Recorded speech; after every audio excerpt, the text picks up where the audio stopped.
He weighed 297 pounds. He was abused as a child. His family couldn't even afford a visit to the doctors or the dentist. He developed toxic stress that caused learning disabilities in school. He was made fun of and laughed at by his classmates. His name is David Goggins. You might know him because he's a retired Navy SEAL and the only member of the U.S. Armed Forces to have completed SEAL training, Army Ranger School, and Air Force Tactical Air Control training. For context, 2/3 of participants can't even complete SEAL training once. He completed it twice. Or you might also know him as the endurance athlete who completed 60 ultramarathons, triathlons, and ultra triathlons. Or even because of his genius world record for completing 4,030 pull-ups in 17 hours. Strange, right? Seems like the first half of the descriptions don't match everything he has accomplished. So how did he do it? Lucky for you, today we're diving into the book Can't Hurt Me, where David shares how he went from overweight and depressed and neglected to breaking records and achieving the impossible. These aren't things that only apply to David. These are tips that you and I can put into place today. It's not just about reading, but actually putting it to the test. You're going to leave with 4 challenges to do so you can also transform your life today. Maybe your story is similar to David's, where it seems like all odds are against you. Maybe you were handed a bad pile of cards while growing up, but it doesn't mean that's how it should stay. David was expected to become another statistic of a problem child at risk, and look at what he achieved. If he can, why can't you? The reason why most people wouldn't be able to accomplish 1/4 of what David has done is because they don't want to face the truth. Do you have things that are holding you back that you don't want to face? We all do. But successful people are the ones that can acknowledge it and put the work to overcome it. If you're not smart, how much extra time studying can you put in to learn? If you're not at the ideal weight you want to be, what can you do to change that? When David realized he wanted to become a Navy SEAL, he also realized this meant he had to drop over 100 pounds in 3 months to be ready for the test. That's not an easy thing to accomplish. Most would probably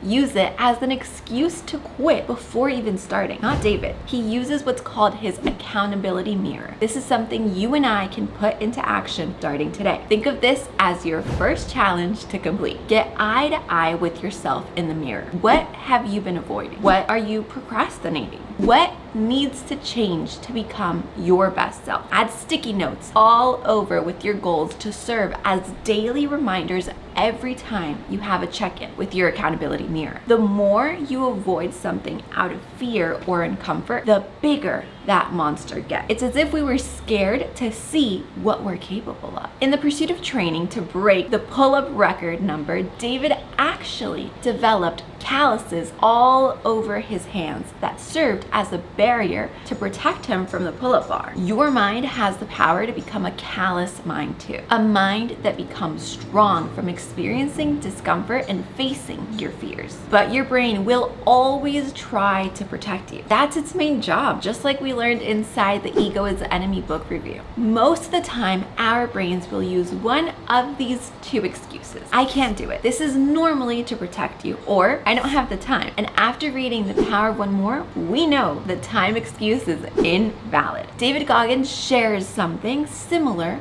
that he found out during his long endurance training. It's called the 40% rule. The moment when you're running and your body starts yelling from everywhere, stop, stop, this is enough. You've reached the limit. I can't go any longer. At this moment, when we all swear our body is telling us we can't go anymore, it's actually been proven that we're only at 40% of our capacity. 40%. That means we have 60% left inside of us. So here's challenge number 2. Next time you're doing something and your body is sending those alert messages, know that you're only at 40%. So start incrementing by 5%. This way you're increasing your baseline and also preventing injuries by going up gradually instead of all at once. But we all know our minds need a little more than just let's do 5% more. Our minds are stubborn, and that's exactly why David shares about his cookie jar strategy. This is one of the greatest techniques I've learned from a handful of personal growth books, so listen closely. When David was running 100 miles in 24 hours without any previous training, this is exactly what he used to allow him to finish that race, even after stopping and thinking that he couldn't go any longer. As David was hitting mile 70, his kidneys started to fail. He had lost every toenail and broken the small bones in his feet. Keep in mind, he was also running this at 260 pounds, which makes it incredibly difficult for a long distance race. He could have stopped, but instead he reached into his cookie jar. The cookie jar is a place where you store everything you've accomplished, from big pursuits like graduating top 1% and running a 10K to finishing a book or making your bed this morning. The cookie jar allows your mind to tap into your sympathetic nervous system and basically relive the accomplishment as if it were currently happening. And with this, the pain just seems to fade away. Just as David described in that moment, for challenge number 3, take out a piece of paper and begin making a list of any accomplishment you've completed throughout your life. Keep in mind, these are both big and small. Keep this list handy for when you're pushing yourself outside of your comfort zone. That means you should use the list at least once today. As David writes in the book, life is too dynamic of a game.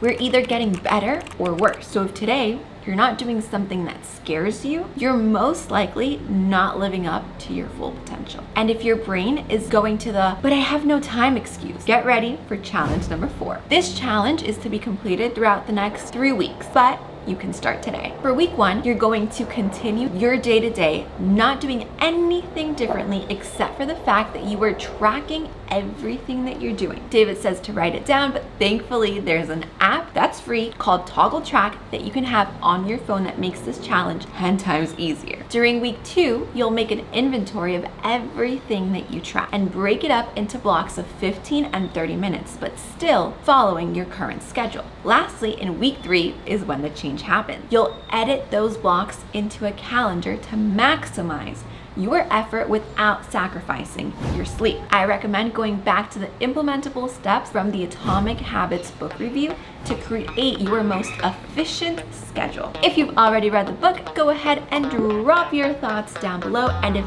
this episode left you hungry to know more, the book link is down below in the description.